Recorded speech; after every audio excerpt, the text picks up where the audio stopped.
Salam sejahtera Malaysia, denyut nadi suara rakyat bergema di channel ini. Jangan lupa tekan butang subscribe, like dan share. Malaysia kita punya, cintai Malaysiaku, kita jaga kita.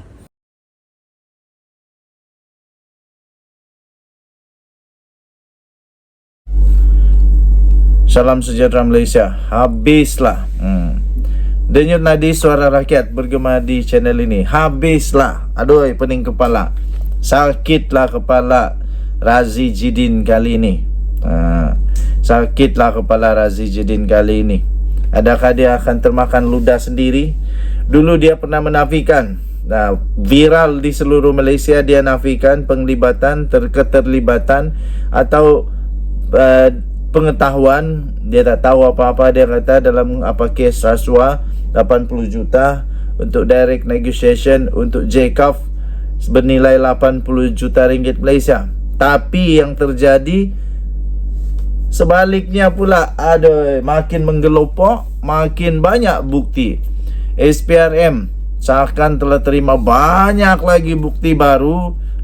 Bukti baru untuk kes rasuah yang terkait dengan Razi Jidin.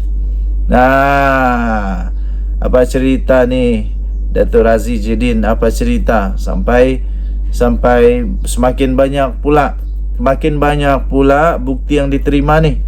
Bukti yang diterima oleh SPRM makin banyak. Jadi makin besarkah kemungkinan Razi Jidin akan menikmati perasaan didakwa di mahkamah seperti Muhyiddin Yassin?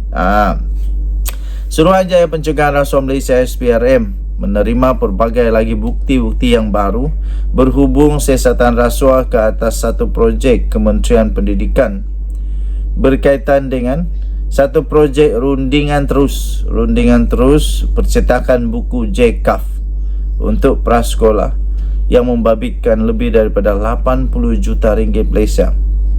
Ketua Pesuruhjaya SPRM iaitu Tan Sri Azam Baki berkata, setakat ini pegawai penyiasat masih aktif menyiasat kes berkenaan. Katanya SPRM menerima banyak bukti baru dalam masa terdekat ini yang boleh membantu kepada siasatan. Katanya selepas satu program menembak SPRM bersama media sempena ulang tahun SPRM ke-56 di Kajang pada hari ini.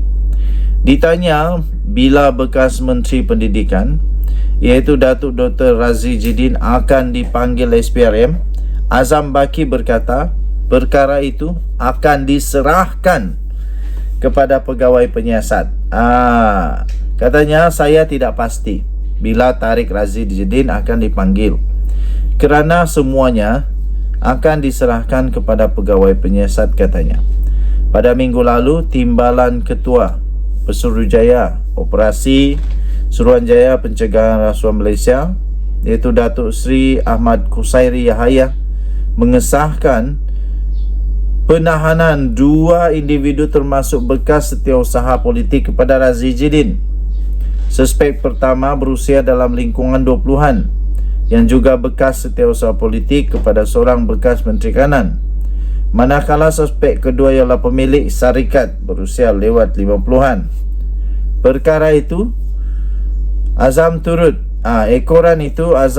mengesahkan bahawa bekas Menteri Pendidikan itu dipanggil oleh SPRM untuk membantu siasatan. Sumber daripada bharian.com.my, diterbitkan semula di sabudin.com.net. Mana? Kali ini kita nak dengar suara Razi Jidin untuk menafikan semua ini pula. Takkanlah dia nak kata pula bukti-bukti yang SPRM dapat ni dicipta-cipta pula. Takkanlah dokumen-dokumen yang dirampas oleh SPRM, yang telah disiasat oleh SPRM itu, takkanlah Razi Jidin nak kata pula itu semua adalah dokumen palsu, itu semua dokumen rekaan. Kali ini saya fikir Razi Jidin tidak lagi dapat melarikan diri dengan mudah.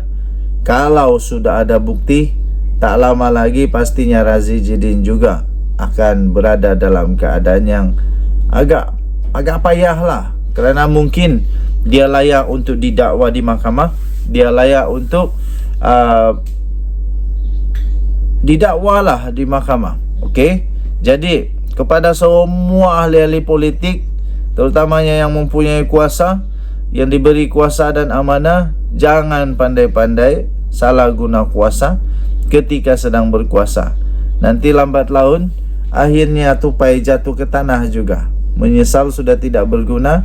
Kita jumpa lagi. Bye-bye. Salam sejahtera Malaysia. Denyut nadi suara rakyat bergema di channel ini. Sekarang ini di seluruh Malaysia sedang heboh berkenaan perbincangan untuk rombakan kabinet. Siapakah yang akan ditukar? Siapakah yang akan dikekalkan? Siapa pula yang akan dinaikkan pangkat? Siapa pula yang akan pula terpaksa meninggalkan jawatan sebagai menteri penuh? Okey. Dan terbaru ini, seakan-akan ini pembayang yang sungguh kukuh bahawa memang betul bahawa rombakan kabinet mungkin boleh berlaku pada bila-bila masa. Ini baru saja diterbitkan di astroawani.com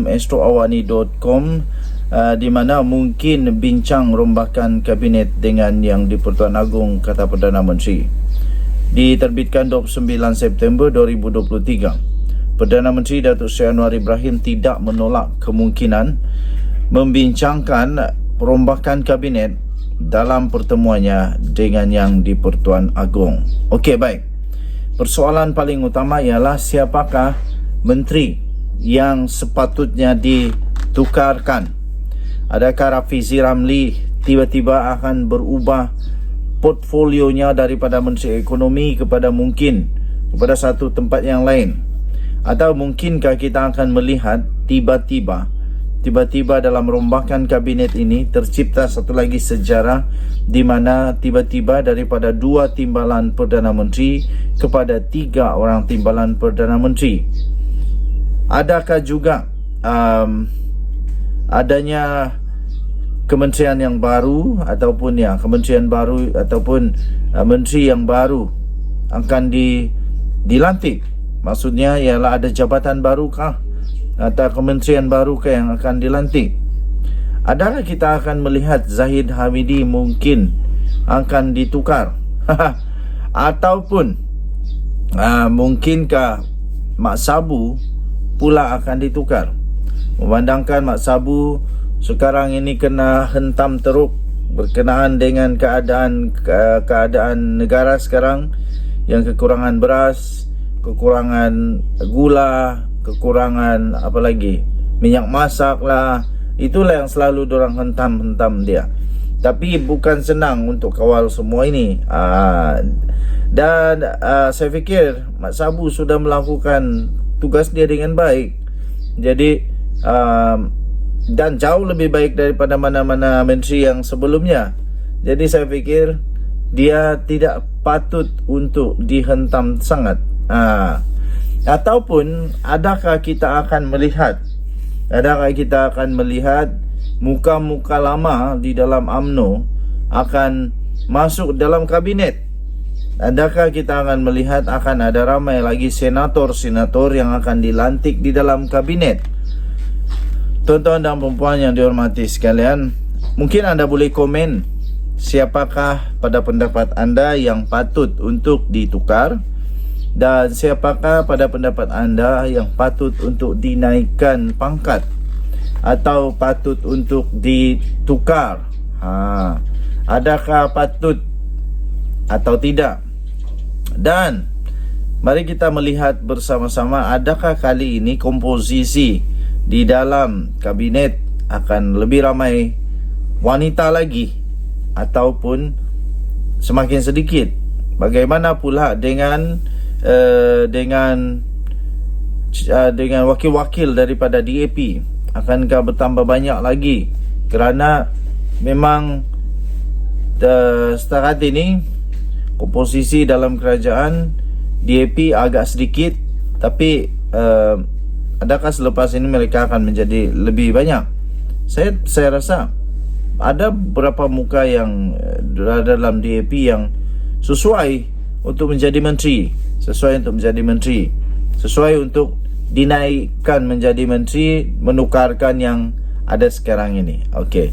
Tapi tuan-tuan dan puan-puan, kita akan melihat bagaimana keputusannya nanti apabila Datuk Seri Anwar Ibrahim, kalau dia akan membuat perbincangan rombakan kabinet dengan Yang di-Pertuan Agong ketika perjumpaannya nanti.